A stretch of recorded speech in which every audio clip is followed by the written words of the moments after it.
Gracias por su preferencia. Continuamos en Informa TVX Primera Emisión. Estamos en su espacio de entrevista este martes 16 de agosto. Como lo anticipé, ya están con nosotros Denis Muñoz y Angélica Rivas, abogados y miembros de la Agrupación Ciudadana por la Despenalización del Aborto. En esta oportunidad hablaremos de la penalización del aborto y vulneración de derechos sexuales y reproductivos. Angélica, qué gusto volvernos a encontrar. Mucho gusto, Carlos. Gracias por la invitación. Gracias a usted, Denis. Bienvenido. Un placer. Gracias por estar con nosotros en esta oportunidad. Y me gustaría iniciar directamente con la entrevista, Denis. Vamos a retomar uno de los casos que está en discusión en la coyuntura de nuestro país en este momento, que es el caso del estudiante del Instituto Damián Villacorta.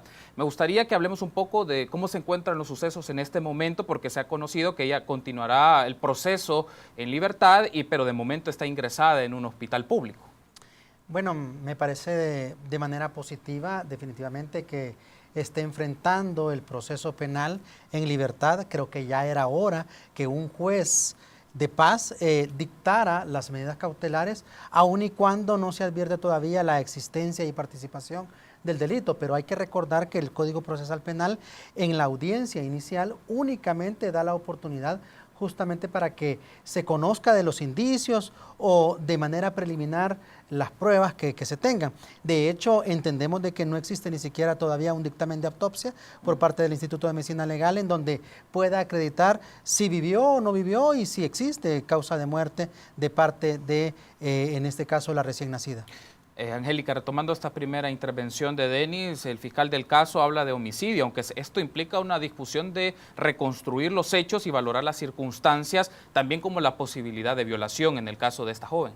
Sí, no, lo que pasa es que esta es una problemática compleja, Carlos, y creo que es importante tener claro que se tiene que analizar de esta misma manera. O sea, es decir, no podemos hacer juicios a priori como muchas veces se hacen aquí los colegas de los medios de comunicación. Digamos, etiquetamos a la persona con una responsabilidad penal, lastimosamente a las mujeres, en ese sistema tan injusto, ¿verdad? En este sistema de cosas en el que vivimos en El Salvador, donde las mujeres se les presume que son culpables. Lamentamos la postura de la Fiscalía, pensamos que este es un caso que se tiene que investigar muy bien.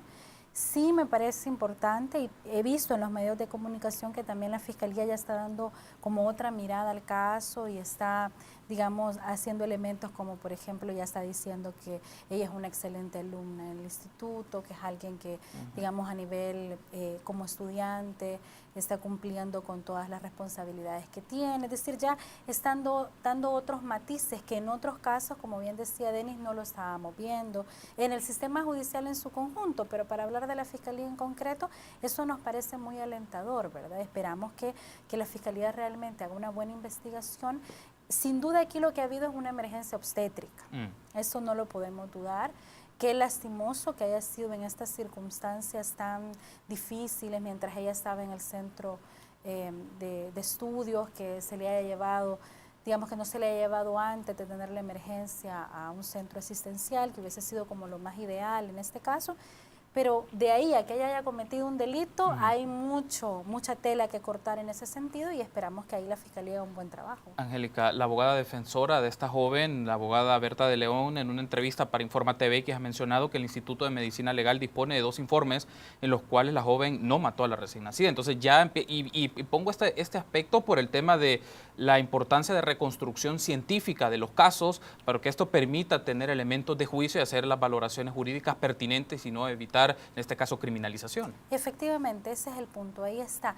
Nosotras creemos en la inocencia, además felicitamos a Berta de León por haber retomado este caso, pensamos que ella es una mujer muy valiosa, una abogada muy valiente que ha demostrado que es una mujer con muchas capacidades, ¿verdad?, como profesional, y que en este caso precisamente ese es el elemento importante, el que ella está mencionando. Efectivamente eso demuestra la inocencia, ¿verdad?, de esta joven, y que lamentablemente como país tenemos una discusión pendiente en estos casos, ¿verdad? Este caso lamentamos que le haya pasado a ella, le mandamos nuestra solidaridad a la familia, a su madre, a su abuela y a ella misma, ¿verdad?, de estar con ella y de acompañarla. pero que también es importante porque como sociedad nos abre los ojos a ver una realidad que no estamos viendo, que tenemos mucha desinformación en el tema de la salud sexual y reproductiva, que no se habla en las escuelas, que tenemos desconocimiento del cuerpo, de cómo funciona, y todos estos elementos llevan a que emergencias de ese tipo y casos tan complejos, tan graves, tan tristes, sufran las adolescentes, ¿verdad? Como es esta joven. Entonces, yo pensaría que en principio, bueno, Berta ha puesto el punto medular, ella es una mujer inocente, no ha cometido ningún delito, y esperemos que eso pues no solamente nos quede claro a las personas que estamos en el tema de la defensa, que quede claro al sistema, porque en este país mujeres inocentes, yo quiero recordar, están privadas de libertad en cárcel de mujeres y en otros centros de reclusión del país siendo inocentes, y que la agrupación ciudadana, de verdad, organización que representamos Denis y yo hoy en tu entrevista,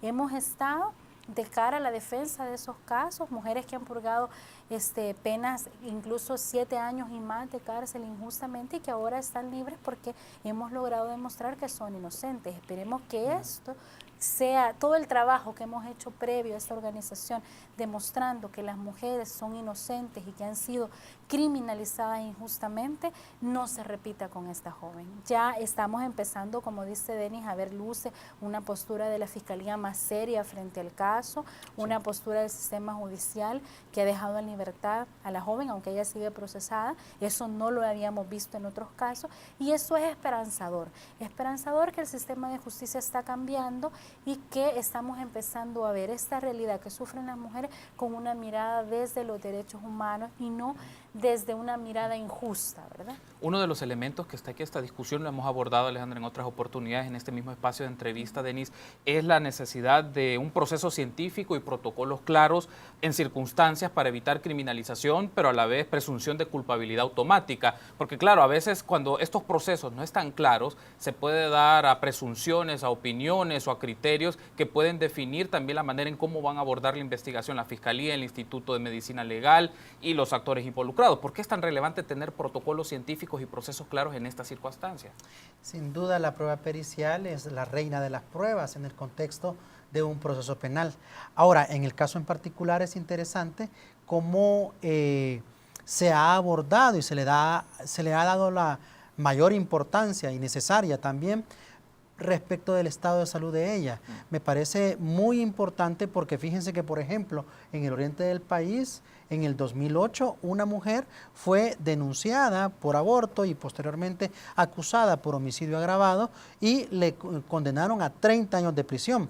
Meses después le descubrieron que tenía linfoma Hodgkin desde antes porque tenía un nódulo o una pelota en el cuello. Sí, ese es el caso de Manuela, justamente, y de hecho hay una demanda internacional en contra del Estado de El Salvador, pero si a Manuela se hubiera identificado, así como a esta joven de Santa Tecla, su estado de salud y se le hubiera dado la importancia suficiente, pues evidentemente, o tal vez otra situación hubiera sido distinta en el caso de Manuela. De hecho, le condenaron a 30 años y únicamente pudo vivir 2 años, 2 meses en la cárcel porque murió privada de libertad producto del linfoma Hodgkin o cáncer linfático que padecía. Entonces así podemos ir viendo muchos casos en donde no fue evaluado el estado de salud, a diferencia del presente caso. Ahora, en relación, para mí el punto clave acá es, y qué bueno que se está mencionando, a nivel de vía de investigación y a nivel de indicios, y supongo que el juez tercero de paz de Santa Tecla evaluó esa situación a nivel legal y fue el tema de cómo ocurrieron los hechos. Es decir, si estamos hablando de un suceso espontáneo, en ningún momento tendría que ser ni siquiera acusada ella, mucho menos condenada, porque en ningún momento habría existido un acto preparatorio para la comisión de un delito determinado. Entonces, en ese contexto, luego el otro, si tenía 6 o 7 meses de gestación, el feto como tal, resulta de que tendríamos que ver cuál era el pronóstico de vida a la luz de la perinatología, es decir, cuáles eran los factores de alto riesgo para que sobreviviera sin atención médica la recién nacida. Es decir, una joven que ni siquiera ha recibido educación sexual y mucho menos educación reproductiva, pues evidentemente no va a tener la pericia ni siquiera para poder evaluar todas las condiciones que generaron el parto y mucho menos también sangrando, tal y como lo han dicho los testigos en comento. Entonces me parece que en este caso en particular se está apuntando y se está definiendo muchos conceptos que no fueron comentados en eso. Y para terminar, hay una presunción de inocencia según el artículo 11 y 12 de la Constitución de la República de El Salvador.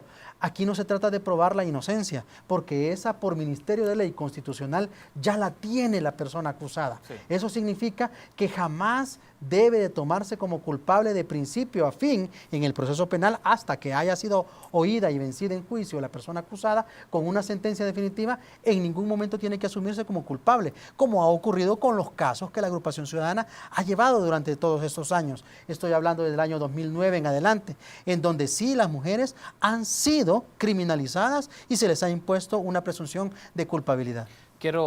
Estamos cerca del cierre de la primera parte de la entrevista, Alejandra, pero quiero formular una pregunta para luego en el segundo bloque tener las reacciones de Denis. ¿Cómo valoran ustedes la reacción de las autoridades del centro escolar ante la situación? Sí, mira, ahí es donde, primer punto cuestionable. A mí me parece muy bien que le hayan llevado a la enfermería y que le hayan llevado a un centro asistencial. Pienso que el centro escolar, y no solo, ya hubieron declaraciones del ministro de Educación, que no solo ese centro escolar, sino el sistema de educación en general, tiene que cuestionarse cómo da la cátedra de educación en sexualidad, que cómo se toca ese tema. Porque esta joven sin duda tuvo una emergencia que no hallaba cómo reaccionar, pero era un tema que se nota de desconocimiento de cómo funciona el cuerpo, de qué le estaba pasando. Mucho se ha especulado de un tema de abuso sexual, que es muy probable, pues, es decir, en este caso hay un montón de elementos. Yo acá quiero aprovechar, Carlos, y enviar un mensaje al diputado Velázquez Parker y compañía, claro, que han hecho una propuesta de ley para incrementar las penas por aborto. Este tipo de casos ejemplifica la problemática de manera clara. Una joven de escasos recursos de nuestro país que con mucho esfuerzo está estudiando, que aparentemente tiene un tema de una relación sexual violenta desde el momento en que ella le cuenta a sus compañeros la situación que está viviendo con esta persona, y cuando vemos su realidad en el conjunto nos damos cuenta que es una muchacha que es muy, digamos, muy fácil el perfil de que llegue alguien adulto, agresor, abusivo, a cometer un acto de violencia contra ella.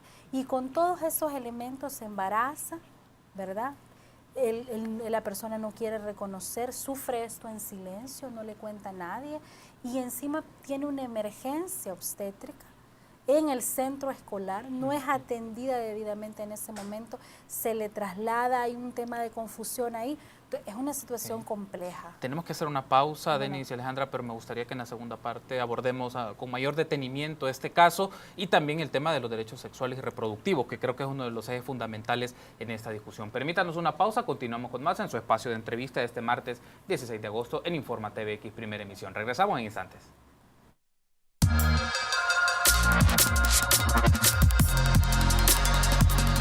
Gracias por su preferencia. Continuamos en su espacio de entrevista de Informa TVX, primera emisión. Este martes 16 de agosto estamos hablando de la penalización del aborto y vulneración de derechos sexuales y reproductivos. Nos acompañan Denis Muñoz y Angélica Rivas, abogados y miembros de la Agrupación Ciudadana por la Despenalización del Aborto. Denis, me gustaría tener tu apreciación de, a tu juicio, cómo han sido las reacciones o cómo valoras las reacciones de las autoridades del centro educativo ante esta situación. Bueno, me parece que de alguna manera la han atendido de manera individual y concreta a la joven. Sin embargo, creo que tiene que ser un abordaje más integral en el sentido de que tienen que plantear cuál era la formación o cuál era el seguimiento que se le venía dando producto de esa relación sexual que había quedado embarazada ella. Lo digo esto porque implica mucho, según la Ley Pina y otras leyes, respecto de que si está teniendo una actividad sexual una niña o adolescente, en ese caso particular, y si se advierte que está embarazada, pues tiene que denunciar o llamar a las autoridades respectivas como el IGNA, el CONNA y la misma Fiscalía General de la República para advertir si existe una violencia sexual en contra de la joven.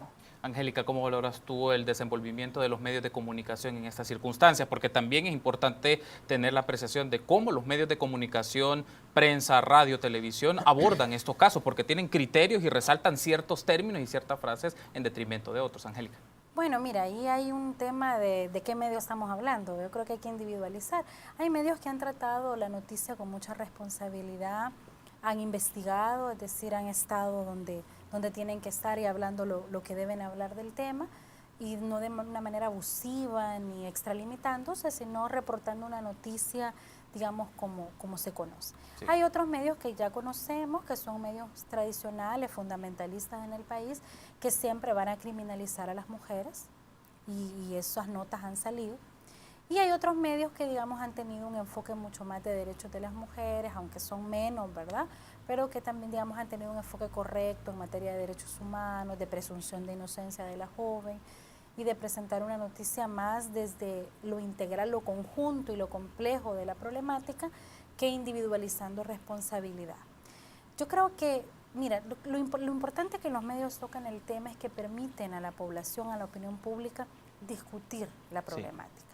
Y yo, bueno, comentaba hace un momento que yo he visto todos los comentarios en las redes sociales, por ejemplo, de las notas de periódicos digitales y esto, y he visto a la población preguntándose cosas interesantes, como por ejemplo, ¿qué papel jugaba el centro escolar? ¿Cómo es que el centro escolar orienta a las adolescentes en temas de sexualidad y reproducción?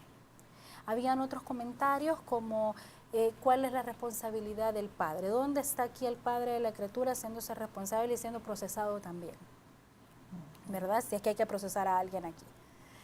¿Dónde está, por ejemplo, también el tema de decir, bueno, pero fue espontáneo o se lo provocó? Ya la gente se preguntaba, sí, y ya se menciona la posibilidad de un aborto espontáneo. Hace unos años había una presunción de culpabilidad que toda mujer que aparecía con una emergencia obstétrica, automáticamente pensaban la población que automáticamente alguien que se había provocado un aborto, y no la idea de que aquí en este país puede suceder una situación de este tipo de una forma espontánea sin que la mujer o la adolescente en este caso haya hecho algo para provocarse el aborto. Entonces, mire, yo lo que puedo decir es que yo invito a los medios de comunicación a tener un abordaje integral, correcto, ético de la situación, que no todos los medios lo han tenido, y que pienso que además por la dignidad de la joven, ¿verdad? Y la situación que esta niña está sufriendo, que es de mucha violencia, ¿verdad? A todos los niveles. Yo me alegro mucho porque vi que su abogada puso un comentario en redes sociales que decía que la estaban tratando muy bien, sigue hospitalizada porque hay un tema de salud importante. Entonces creo que las autoridades de salud están actuando bien, y esas cosas hay que decirlas, porque en otros casos, por ejemplo, y nosotros sabemos de primera mano que las mujeres pasan de la cama del hospital a la Bartolinas, aún con sangrado, con medicadas, porque tienen que tomar medicamentos, y ya en la Bartolinas ya no le dan esos medicamentos, entonces caen en situaciones de infecciones y de agravar su situación de salud. Este no es el caso, ella sigue hospitalizada, y pensamos que esa es la manera correcta de abordar, por lo menos a nivel del sistema de salud, y los medios han respetado, digamos, esa parte. Entonces a mí me parece que lo importante es que se discuta, y como te digo, que los medios que no están tratando el tema de manera ética, pues invitarlos a que se informen. Creo que poner en el debate, como menciona Angélica, Denis, es el hecho de que los medios de comunicación generen contrastes, pero información fidedigna, no generar especulaciones ni tampoco presunciones de las personas y de los casos. Y aquí me llama la atención, y tener también su punto de vista sobre esto, Denis, se puede pensar que el sistema de salud en estas circunstancias tiene una reacción mucho más concreta, pero también apegada a las circunstancias. Pero uno se pregunta, bueno, puede ser solo el lineamiento en el Ministerio de Salud, pero ¿qué pasa con el Ministerio de Educación, particularmente esta situación que enfrenta en los centros escolares y el debate? Y eso quiero llevar también la transición a la discusión en los centros escolares de la educación sexual y reproductiva, de los derechos sexuales y reproductivos, que hasta el día de hoy enfrenta barreras no solamente dogmáticas ni tampoco barreras personales, a veces son barreras que se pueden generar dentro de los mismos centros escolares. Lo que pasa es que en este tema hay un gran desafío del tema de educación sexual y reproductiva, de salud sexual y reproductiva, y que va a corresponder a la autoridad que desarrolle la política pública que corresponda. Ahora, hay una cosa muy interesante en cuanto a medios de comunicación, y creo que ya El Salvador tiene que ir superando esos estigmas o estereotipos. Fíjese que yo, por ejemplo, el primer caso que conocí fue el 24 de octubre del 2004. Es decir, estoy hablando de hace casi 12 años, en donde un noticiero nocturno dijo el titular: mujer mata a su hijo recién nacido. Con esa clase de titulares, sin mayor profundidad y análisis científico, cuando en realidad lo que había tenido era un parto extrahospitalario, esta joven de 18 años de edad en ese momento, y que jamás en el desarrollo del proceso también establecieron lo que se dijo dentro del proceso penal. Es decir, la causa de muerte, según la prueba pericial realizada por el Instituto de Medicina Legal, dijeron que la causa de muerte fue indeterminada. O sea que tuvieron que inventarse o ver cómo hacían para poderla condenar a 30 años de prisión. Afortunadamente ella solo transcurrió 4 años en prisión, logró su libertad en agosto del 2009 y ya está en libertad ahora mismo. De hecho, fue a la misma Comisión Interamericana de Derechos Humanos apenas hace meses a plantear su caso justamente y cómo fue estigmatizada por las autoridades de salud, en donde la denunciaron en un primer instante por aborto y después el proceso se le siguió por homicidio agravado. Pero fue complicada su situación. Claro. y ni siquiera voy a sacar al Ministerio de Salud, al Ministerio de Educación, perdón, porque resulta que no recibió educación. Es decir, apenas llegó a 8º grado y jamás se le habló de cuáles eran los métodos de planificación. Ella fue madre adolescente de 15 años, producto de una violación sexual, sin duda alguna, porque cuando tenía 14 años quedó embarazada y en consecuencia eso es violencia sexual y está tipificado como delito. Lo que quiero decir es que cada institución del Estado debe de tomar parte como suyo de todas estas situaciones que les conllevan desde el tema de educación, desde el tema de salud y por supuesto el personal médico deberá de respetar el tema del secreto profesional, porque si lo revelan, recuerden que el artículo 187 dice que quien revela el secreto que ha sido impuesto producto de su profesión comete el delito de revelación de secreto profesional. Angélica, creo que es interesante poner también en debate este aspecto. Si el gobierno tiene una noción unificada de abordar el tema de la despenalización del aborto para que se refleje evidentemente en las acciones o en los servicios de atención de salud, pero también de formación en el campo educativo. ¿Considera usted que todavía esa perspectiva unificada, Angélica, no existe todavía en el gobierno? Lo que pasa es que no ha habido una discusión. Okay. O sea, yo creo que ahí es el meollo del asunto. Ahora con el tema de lo que le ha pasado a esta joven, entrevistan al ministro de Educación y da unas declaraciones, a mi juicio, muy interesantes, ¿no? Diciendo, sí, como ministerio tenemos una deuda de cómo algunos docentes tratan este tema, pero va más allá de cómo algunos docentes tratan este tema, sino institucionalmente, ¿qué hace el ministerio para decirle a sus docentes este tema se debe tratar así y así? Más allá de las propias convicciones de cada docente. Volvemos al tema de los protocolos, volvemos al tema de las normativas. Cómo el ministerio, y yo creo que este caso puede ser, digamos, una introducción para que el Ministerio de Educación empiece a abordar a lo interno de cómo se debe tratar la educación sexual en todo el sistema de educación de nuestro país. ¿Por qué? Porque casos como ese, yo leía en las noticias de los periódicos cuántas jóvenes todavía en ese mismo centro escolar están ahora mismo embarazadas, estudiando. Afortunadamente están estudiando. Hace unos años las mujeres cuando se embarazaban, las adolescentes las expulsaban de los centros escolares. Luego se hizo una reforma, se ha peleado mucho para que eso no pase y la adolescente pueda seguir estudiando.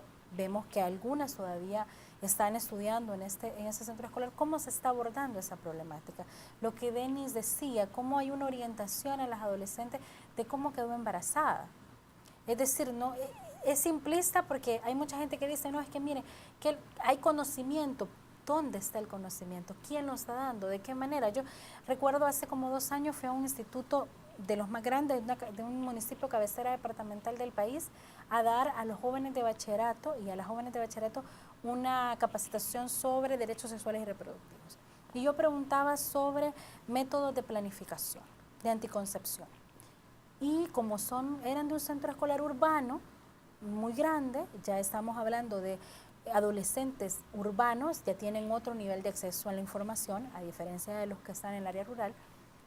Me hablaban de muchas cosas que en el país ni siquiera existen. ¿Por qué? Porque lo habían leído en internet. ¿Qué me estaba diciendo esa información a mí? Que este adolescente o esta muchacha conoce de cosas que lee en internet, pero que no sabe que en el país está, que no las aplica, pero que tiene una vivencia sexual activa. Entonces, esa es la situación que no queremos ver como sociedad, y el Ministerio de Educación que tiene que asumir como política pública de educación. Tenemos que cerrar la entrevista, Denis, con esta última interrogante. Creo que una preocupación muy marcada, y entiendo que en posicionamientos que ha tenido la agrupación ciudadana lo ha destacado constantemente. Para el caso de 2015, un registro de 25,000 niñas y adolescentes han estado embarazadas, es decir, 1/3 de los partos del país. Y creo que esto nos refleja una situación preocupante y que requiere una atención con el mayor detenimiento posible. Sí, definitivamente es que detrás de este tema resulta de que hay mucha violencia sexual en contra de niñas y adolescentes.